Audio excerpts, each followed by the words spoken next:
नमस्कार साथियों, आज व्याकरण का एक और नया भाग समास लेकर आप लोगों के सामने फिर से उपस्थित हैं। समास, इसको देखेंगे।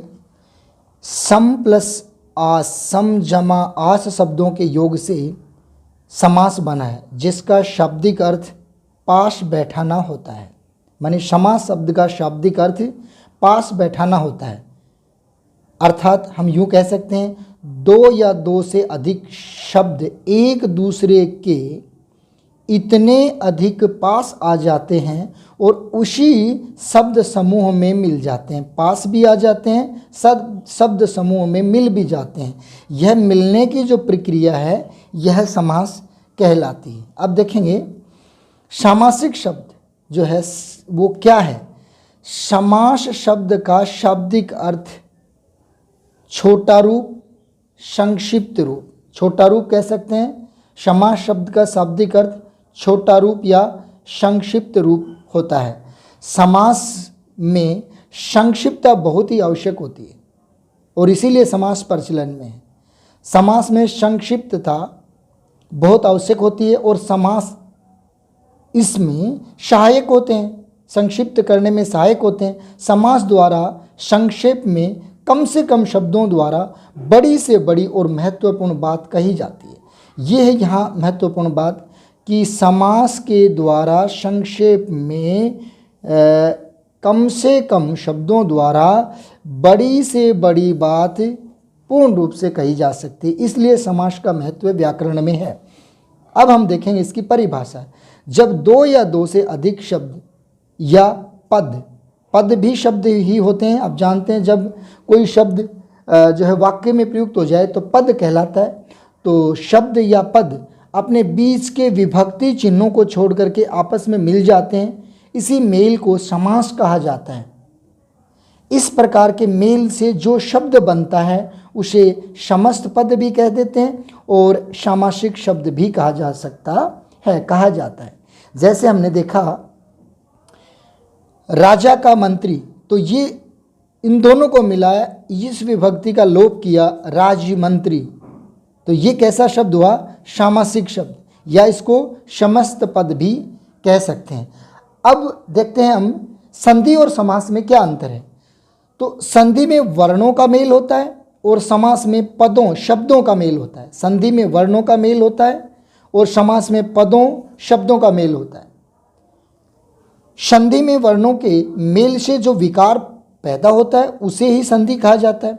संधि में वर्णों के मेल से जो विकार पैदा होता है, वर्णों के मेल से, जैसे ए जमा ए आ, तो ये जो विकार पैदा हुआ, ई या उ, ई जमा उ ओ बना, तो इस प्रकार से जो ये विकार पैदा हुआ ये संधि कहलाता है। समास में दो या दो से अधिक शब्दों के बीच की विभक्ति का लोप किया जाता है। विभक्ति का लोप करके जो समासिक शब्द बनाया जाता है, समस्त पद बनाया जाता है।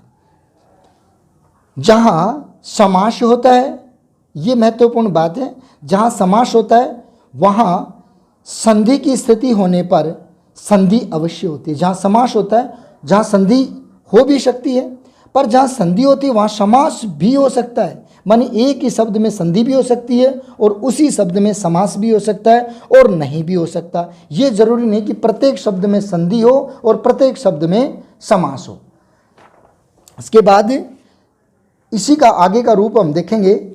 समस्त पद के प्रथम पद को पूर्व पद या पहला पद कहा जाता है और दूसरे पद को उत्तर पद या अंतिम पद कहा जाता है। जैसे देखें कि राजमंत्री, तो इसमें राज प्रथम पद है, पूर्व पद है, मंत्री उत्तर पद है, और ये राजमंत्री बना, ये समस्त पद है। तो राज पूर्व पद कह दें, प्रथम पद कह दें, मंत्री उत्तर पद कह दें, बाद का पद कह दें, दूसरा पद कह दें। समास के भेद के बारे में जब चर्चा करते हैं तो अलग अलग व्याकरणाचार्य अलग अलग रूप से इसको बताते हैं। मूल रूप से समास के 4 भेद होते हैं। अधिकांश व्याकरणों में 6 भेद भी दिए। आइए चर्चा करते हैं 4 और 6 भेद किस रूप में होते हैं, कैसे माने जाते हैं, देखते हैं। समास के मुख्य रूप से 4 भेद माने जाते हैं और अधिकांश या बहुत सारे व्याकरणाचार्य इसके 6 भेद भी मानते हैं, जो इस प्रकार से हैं, इसको देखेंगे। पहला अव्ययी भाव, दूसरा द्वंद्व, तीसरा बहुव्रीहि और चौथा तत्पुरुष समास। तत्पुरुष समास के ही जो है वो 2 भेद और दिखाई देते हैं। कौन कौन से करते हैं? कर्मधारयी और एक द्विगु, ये 2 भेद और जोड़ते हैं। क्रम संख्या 5 कर दें, क्रम संख्या 6 कर दें। इस प्रकार से व्याकरणाचार्य 6 भेद करते हैं। 1 2 3 4 अव्ययी, द्वंद्व, बहुव्रीहि, तत्पुरुष और कर्मधारयी, द्विगु। इस प्रकार से कहते हैं कि 6 भेद करते हैं। मुख्य रूप से समास के 4 होते हैं। अब ये समास भी होता है नए समास, इसकी चर्चा भी हम अपने से भाग में जरूर करेंगे, ताकि इसका भी जो है जो भी इसका रूप है वो हमारे सामने साफ हो सके, क्लियर हो सके। अब क्रमबद्ध तरीके से हम देखेंगे।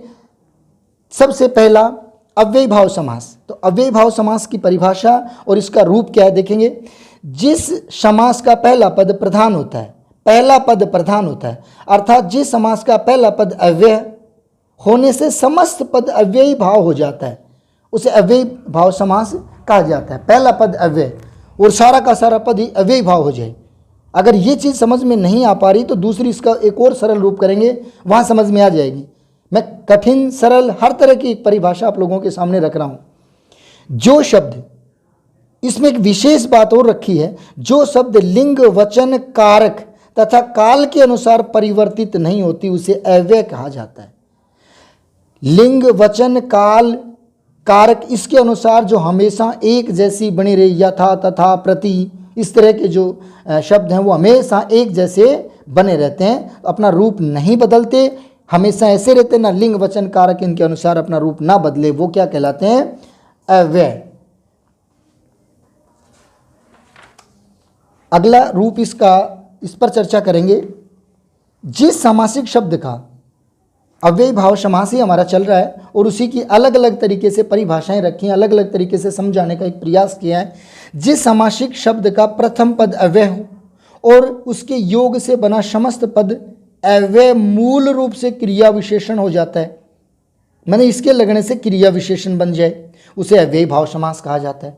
अगर इन सभी परिभाषाओं को, इन सभी व्याख्याओं को सार स्वरूप लिया जाए, उनको जो है केंद्र में रख करके इसकी एक ये सटीक परिभाषा अगर हम देख लेते हैं, समझ लेते हैं, तो हमें कहीं दिक्कत नहीं होगी।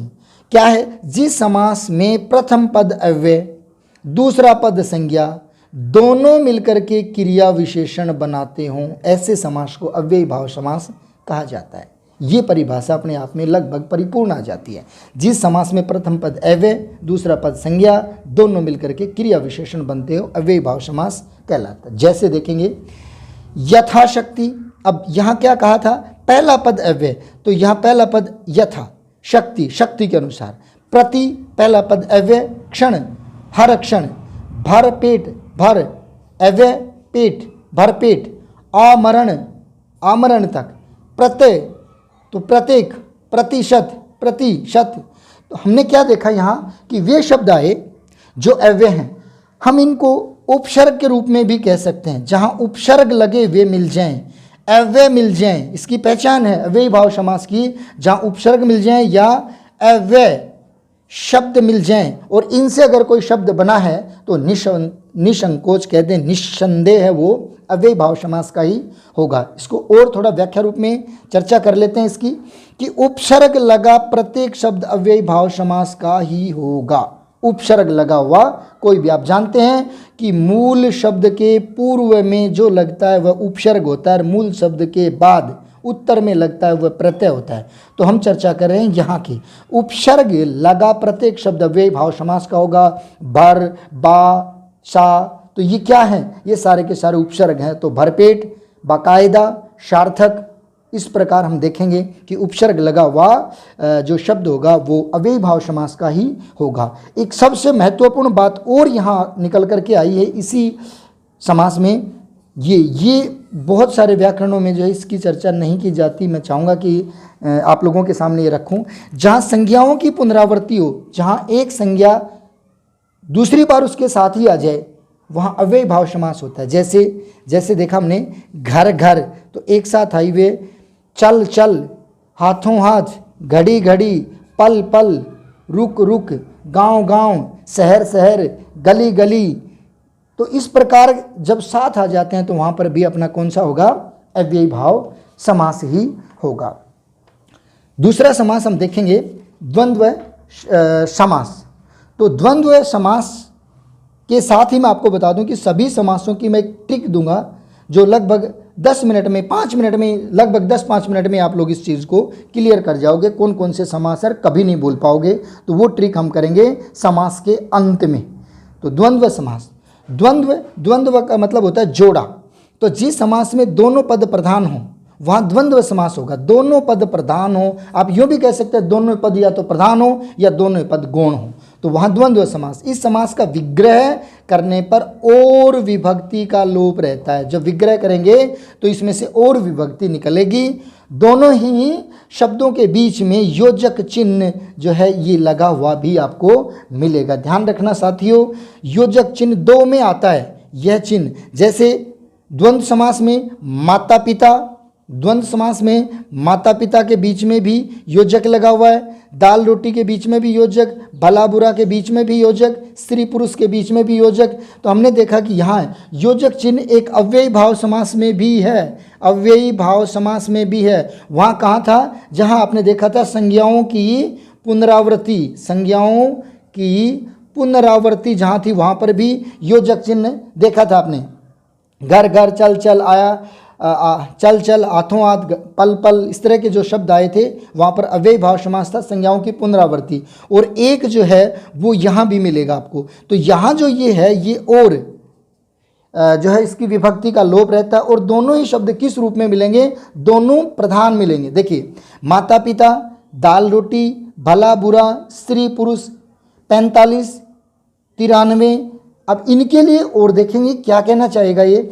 जहाँ पर भी इस पूरे समास का एक सार स्वरूप में एक पंक्ति देना चाहूँगा कि जहाँ पर लिंग परिवर्तन मिल जाए, बुढ़ा बुढ़िया, विलोम शब्द मिल जाए, रात दिन, लेना देना, क्रय विक्रय, खरीदना बेचना, आना जाना, जहाँ विलोम शब्द मिल जाए वहाँ पर भी द्वंद्व समास होगा। पूरक शब्द मिल जाए, पूरक का मतलब एक के बिना दूसरा अधूरा, जैसे दाल रोटी। अब दाल का रोटी ना तो विलोम है ना लिंग परिवर्तन है, ये इसको इस तरह के शब्दों को पूरक के रूप में ले रहा हूँ। तो पूरक शब्दों जैसे देखेंगे इनको, भाई बहन लिंग परिवर्तन, रात दिन विलोम शब्द, दाल रोटी। अब दाल रोटी का ना तो विलोम है ना कोई और है, तो ये इसको पूरक के रूप में ले रहे हैं। चावल दाल, दाल भात, दाल भात। तो इस तरह के शब्द जहाँ पर भी मिल जाएं वो आपका होगा द्वंद्व समास। इसके बाद तीसरा जो है बहुब्रीहि समास पर और चर्चा करेंगे। बहुब्रीहि समास पर, बहुब्रीहि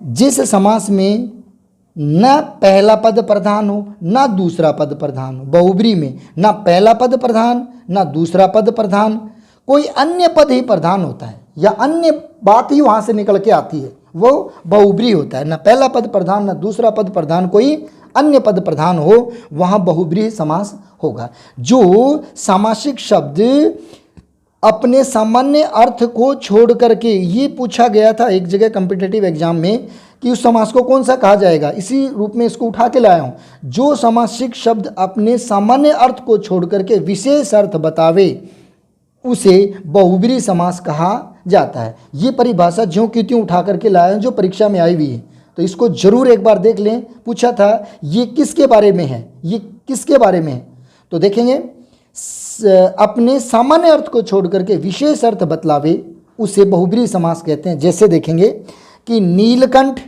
नीला है कंठ जिसका, नीला है कंठ जिसका, ये किसके लिए प्रयुक्ति पाता है, शंकर भगवान के लिए। लंबोदर, लंबा है उदर मतलब पेट जिसका, वो गणेश के लिए प्रयुक्ति पाता है। पीतांबर, पीत है अंबर जिसका, अंबर मतलब कपड़ा वस्त्र, पीत पीले रंग का वस्त्र है जिसका, तो वो आया विष्णु। तो इस प्रकार हमने आज जो है तीन समास के भेद देखें।